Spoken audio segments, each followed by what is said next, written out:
Let's talk a little bit about this, the biggest controversy that exists in the country.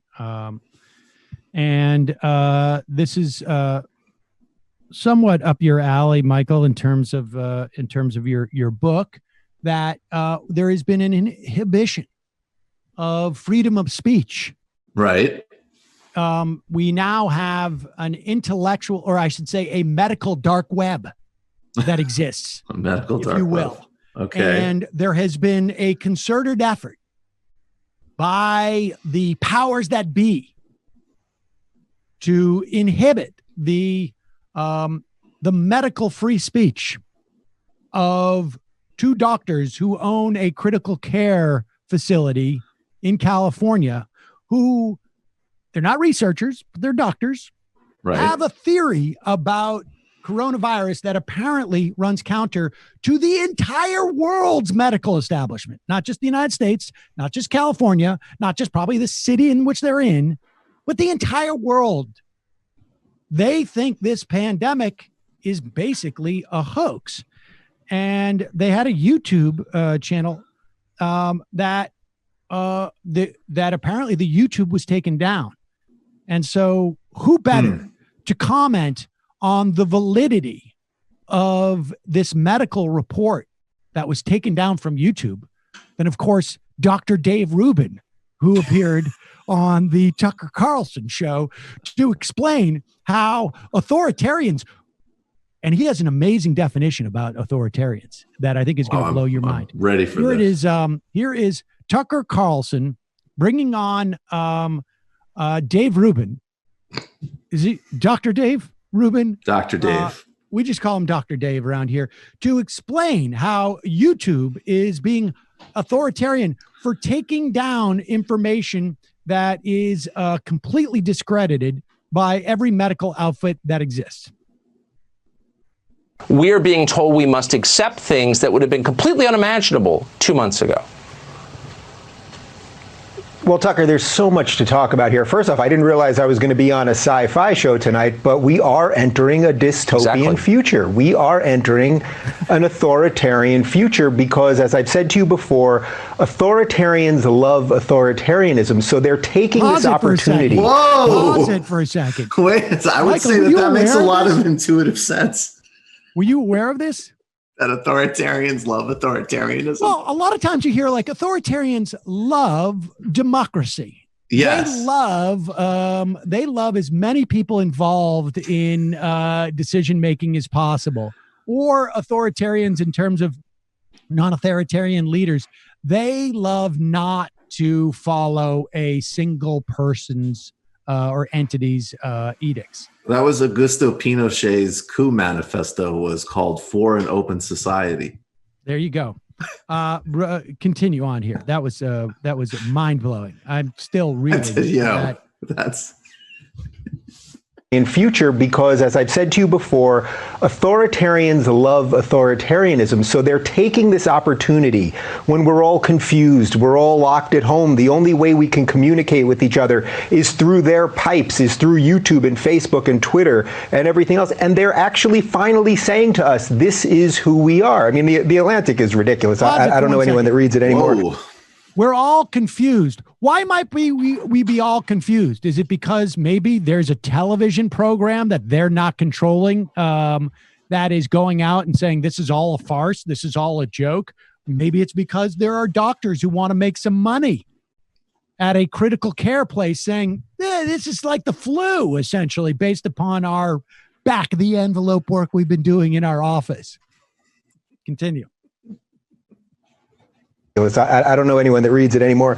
But the bigger issue here is the YouTube, Twitter, Facebook component of it, because we are now saying to them, or they're saying to us, we're going to tell you what's true. And if you dare go against what we say is true, not necessarily what is true, but what we say is true, then we're going to boot you. So. Oh, man. Wow, that's deep. Now, just coincidentally, we should say, if you are one of those people out there who are absolutely sick of YouTube booting people because they're putting out disinformation, Dave Rubin has a platform that he's going to start to monetize soon for your YouTube content. There you go. I mean, I don't know, man. There's a reason why in my book I didn't spend a huge amount of time on Rubin, because I theoretically wanted to write something with a little bit of lasting value. But I mean, oh, were you afraid? I was terrified. I didn't want to deal with. I mean, the dialectic. Authoritarians love authoritarianism. So I got to tell you, the dialectical relationship. The relationship between authoritarians love authoritarianism is just something I will be the first to admit. I don't have the firepower to take that one on.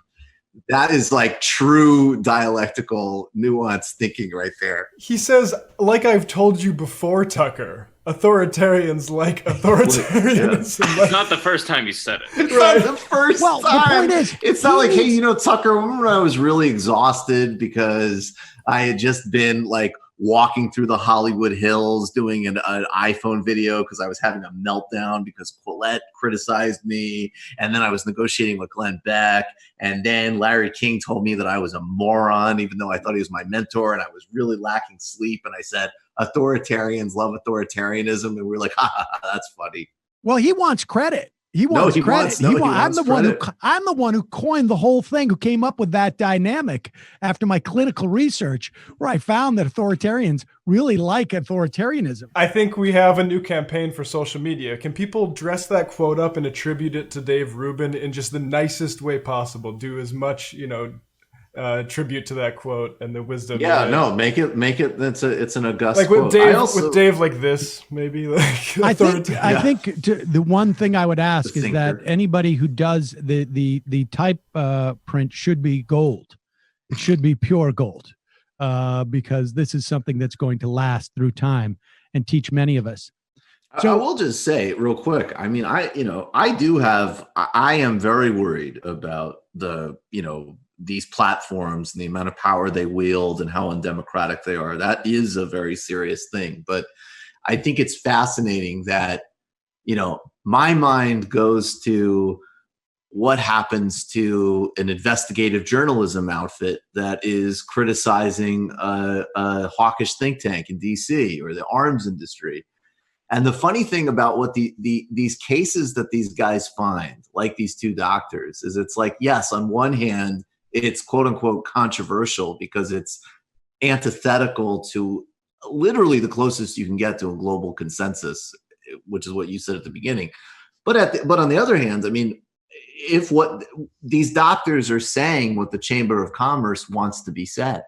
So how controversial and underground is it? It's like, sure, it's counter to scientific consensus, but the upshot of what they're actually saying is get back to work, reopen. This is as American as apple pie. This is exactly what, we're going to only be hearing more of this from every business-friendly sector of the press possible. We already heard it. Friedman did this weeks ago. Yep. And we should say that, of course, there's no way to get that doctor misinformation out from these two guys who work at a critical care place, a private critical care storefront type of situation, except for, of course, on the cable news network, where you can see a discernible difference, where Sean Hannity was most watched in terms of how many cases of infection, perhaps fatalities from coronavirus.